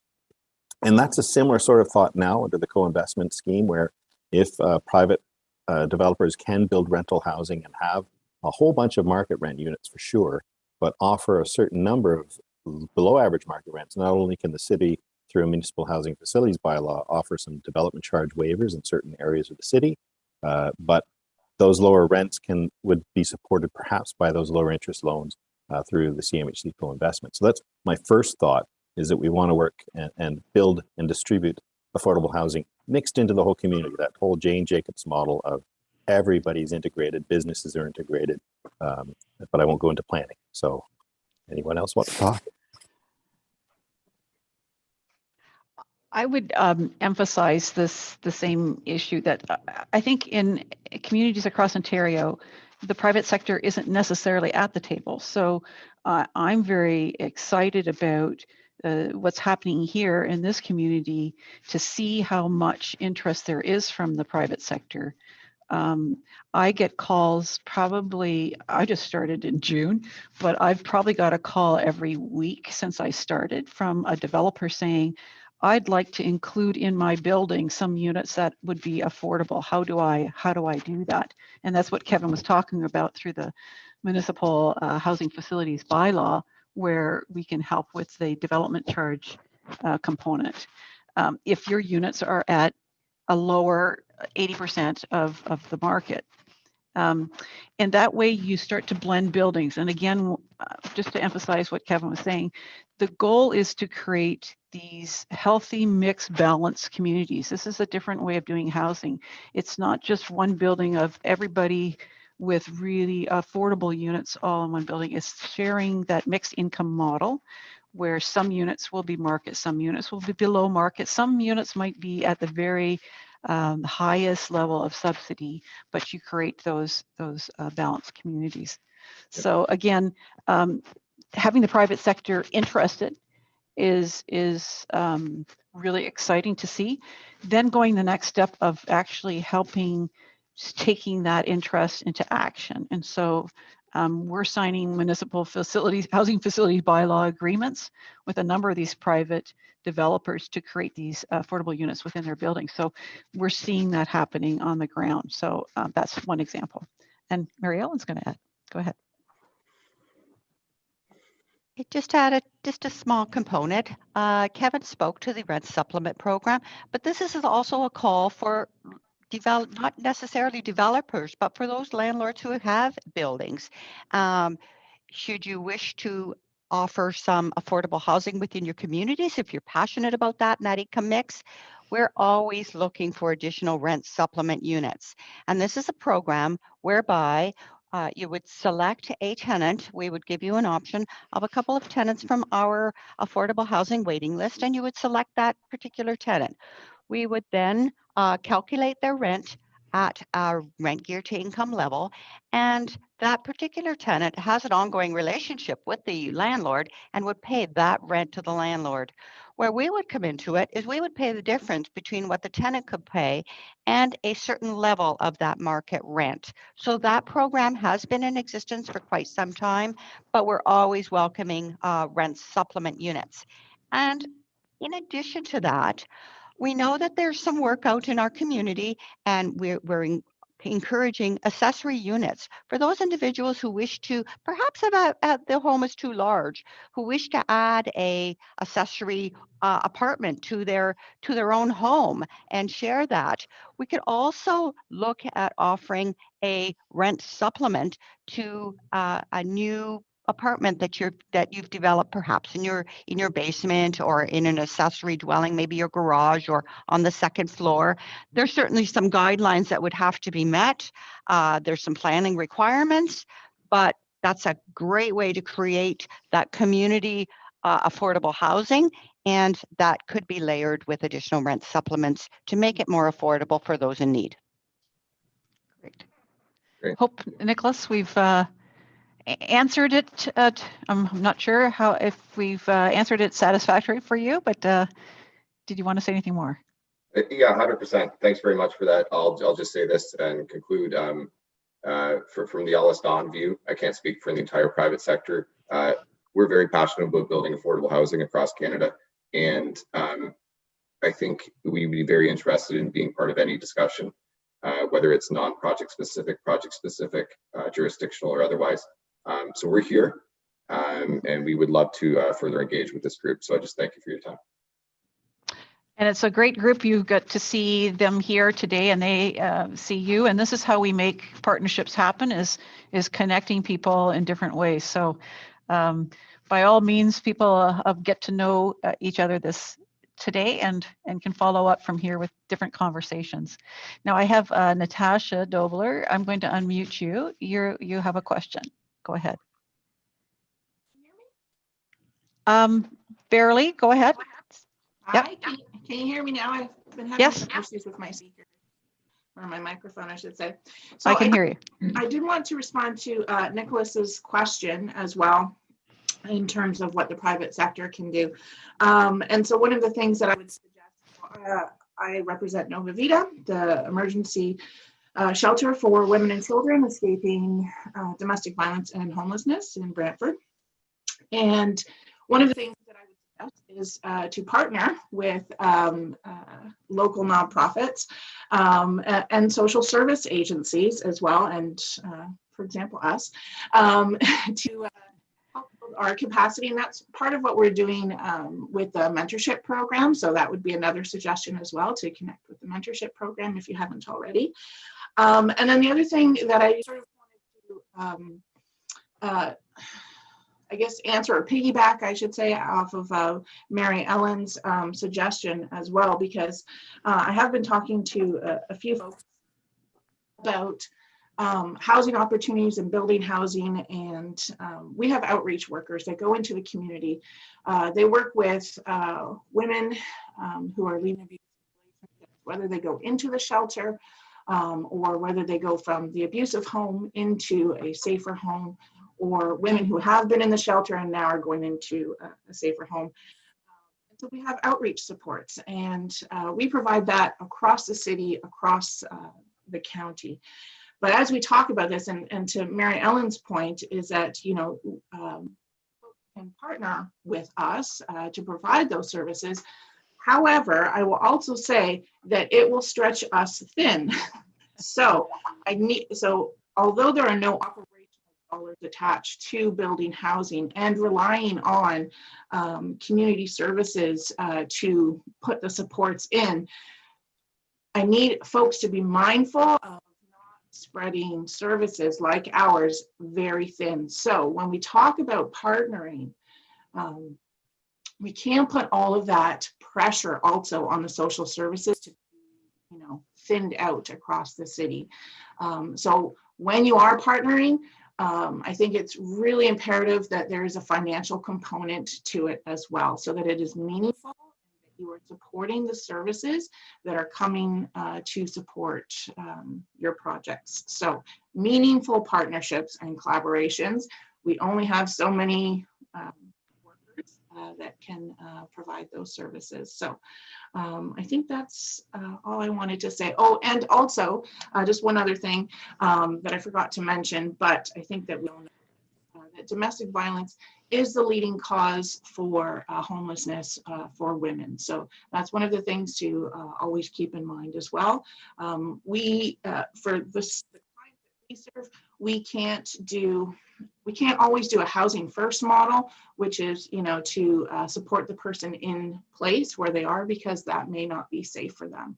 So to think about those things. So, and I believe Dawn Ellis have reached out to me, someone from your organization. So I believe I owe them an email, so I will. Great. Thanks, Natasha. And I think the other issue is that the COVID situation has also increased your numbers, and the pressure is even greater, I would say, from what we are hearing.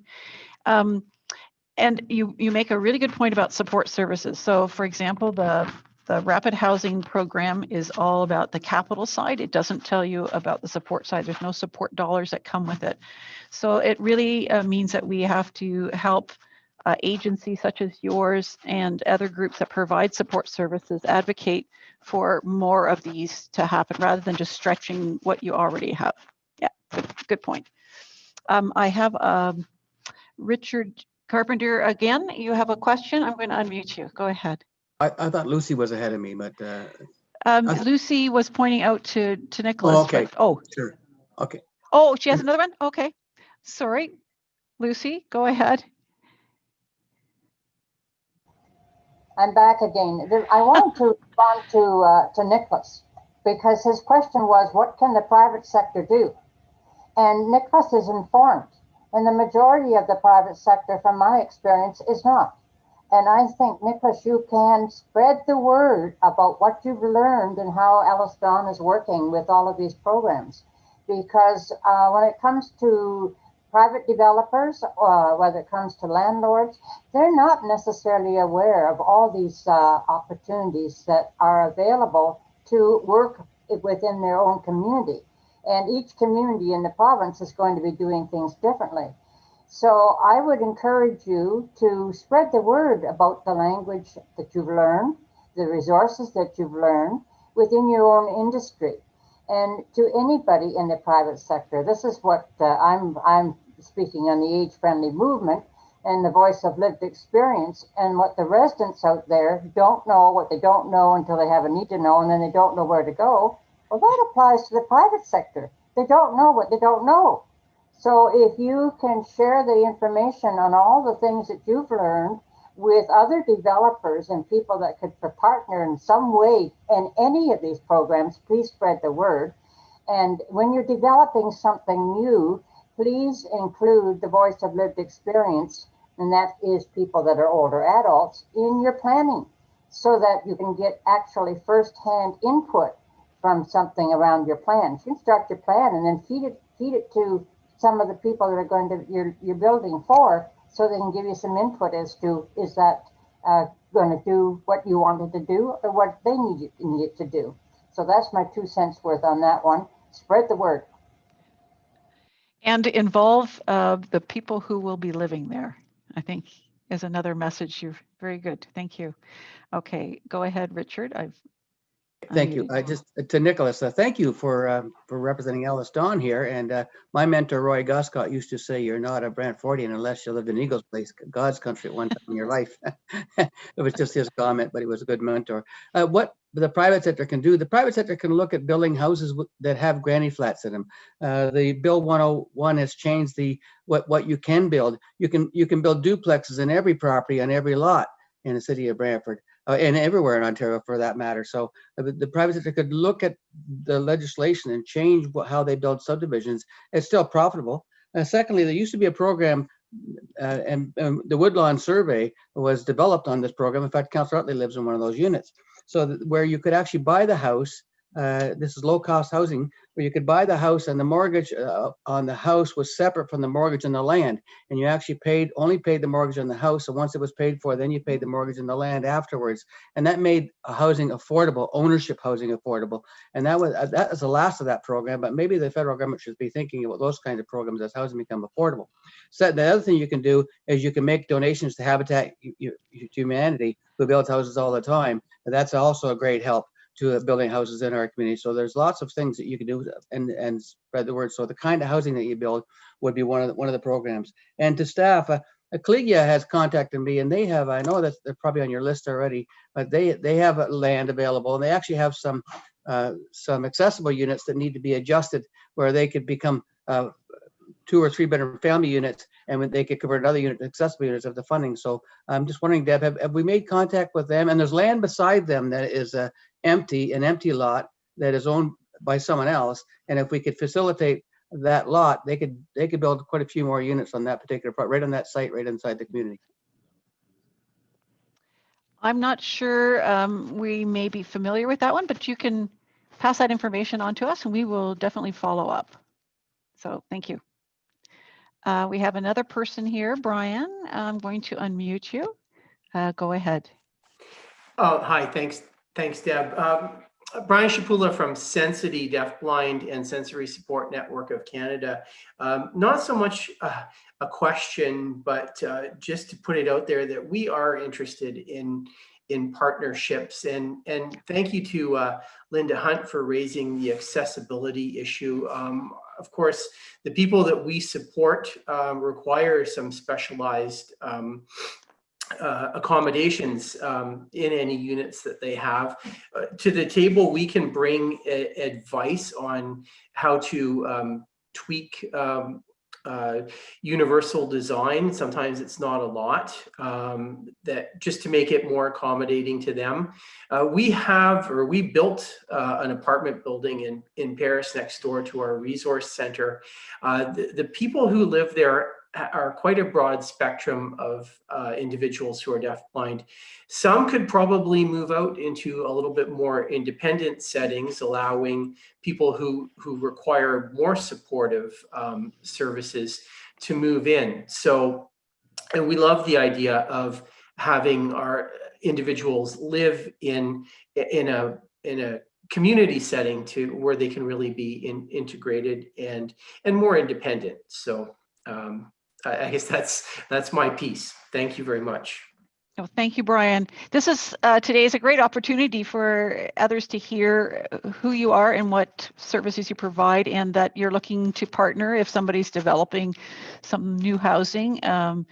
There's a lot of service providers out there that do have the means to provide supports and can expand the work that they're doing and are looking for opportunities. So thanks, Brian, for sharing that. I don't see any other hands raised. So, and we're nearing our time. So I think, Mary Ellen, I think that's all the questions for today. Thanks. Thank you so much, Deb, for facilitating our questions. At this point in our program, I would like to introduce Aaron Wallace to provide those closing remarks to today's event. Aaron Wallace is the acting GM of Community Services and Social Development and my boss. So Aaron, over to you. Thank you. Thanks, Mary Ellen. What a great day. Thank you so much. This has been fantastic. Thank you to yourself, Mary Ellen, and your team.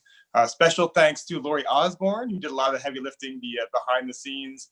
We know event planning can be quite a thankless job sometimes, and Lori, you pulled it off, and we appreciate you. So thanks for that. Thank you everybody for tuning in. What a great discussion. I can't add much. You've heard from a lot of experts on the various things that are happening. But I can tell you, in my year being involved in this work and in this task force and working with Mary Ellen and her team, like what I feel is this incredible energy from the community. Other speakers have said it very well. You have 2 municipal councils putting their flag in the ground and saying, this is our priority. We believe in this. We're going to put real money behind this and then fund these ideas. You see community leaders like Lori Ann put their hand up and say, hey, I can help teach. I have a lot of expertise. I've done this in other communities. We can do this here. Mayor Bailey said it very well. You have partners that have done great work in surrounding communities or private sector developers. And this task force and this energy is bringing these people together. And I think it's a moment when things feel very possible. And when things feel possible, we get ambitious and we get creative. So I'm excited to gather around next year, hopefully in person, and hear about all the wonderful work that's just over the horizon. What I was going to say has already been said by Brian and Mary Ellen and others. But if you are out there and you have an interest in helping in the affordable housing world in any way, you have ideas, you have land, you have money, you have energy, you have talent, get a hold of us. Call the city's contact center. We'll put you through to somebody in housing. We'll have that conversation. If you're watching this and you saw a partner or an agency, you're like, oh, I'd like to be connected to them, but I'm not sure how, give us a call. Most of these folks are all in the family, so we can help make that connection for you as well. So happy Housing Day, everyone. Thanks for being here. What a great event. Thank you so much for sharing your wisdom and your energy and your passion. And with that, we'll say good day. We'll see you again real soon. Take care, everyone.